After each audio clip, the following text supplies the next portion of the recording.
আজকের গল্পে টিটু ডেলিভারি বয়ের কথা বলবো। কলকাতার এক ছোট্ট শহরে টিটু ডেলিভারি বয় থাকতো।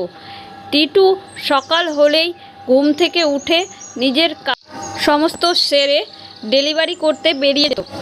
সে অনেক দূরে দূরে ডেলিভারি করতে যেত। টিটুর এক সুন্দর বউ ছিল, তার নাম ছিল রুমা। রুমা সারাদিন টিটুর অপেক্ষায় বসে থাকতো। এক গাছে তাদের ঘর ছিল, সেটি ছিল নদীর উপরের গাছের ডালে। টিটুর বউ সারাদিন টিটুর অপেক্ষায় বসে থাকতো, না খেয়ে দে যে টিটু আসলে তবেই খাবে। কিন্তু একদিন টিটুর অপেক্ষা দেখতে দেখতে অনেক দেরি হয়ে যায় আর সে চিন্তায় পড়ে যায়। টিটু শহরের বাইরে ডেলিভারি করতে গিয়েছিল, তাই তার লেট হচ্ছিল আসতে। সেখানে দুই মোড়ক ছিল, টিটুকে বারবার বলছিল, তুমি এদিক দিয়ে যেও না, এই রাস্তায় শাকচুন্নি থাকে। তারপর টিটু যেতে যেতে এক নদীর ধারে গিয়ে পৌঁছায় আর সেখানে গিয়ে কাঁদতে শুরু করে, তার বউয়ের চিন্তা করে। তারপর টিটু যেতে যেতে রাস্তায় অনেক রাত হয়ে যায়। তারপর তাকে একটি মেয়ে দেখা দেয়। রাস্তায় যে মোড়কগুলো বলেছিল যে শাকচুন্নি আছে, কিন্তু টিটু শাকচুন্নিকে তো দেখতে পায় না, এক সুন্দরী মেয়েকে দেখতে পায়। সুন্দরী মেয়েটি টিটুর কান্না দেখতে পেয়ে টিটুকে জিজ্ঞাসা করে, তুমি কাঁদছো কেন ভাই?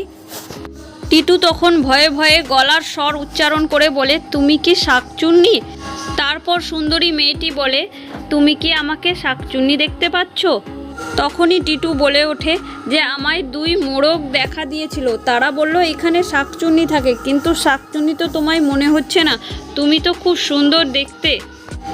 কিন্তু দেখো না, আমি এক সমস্যায় পড়ে আছি। আমার বাড়িতে আমার বউ অপেক্ষা করছে আর আমি বাড়ির রাস্তা ভুলে গেছি। সুন্দরী মেয়েটি তখন বলে, এইটুকু তোমার সমস্যা? চলো তোমার সমস্যা দূর করে দিই।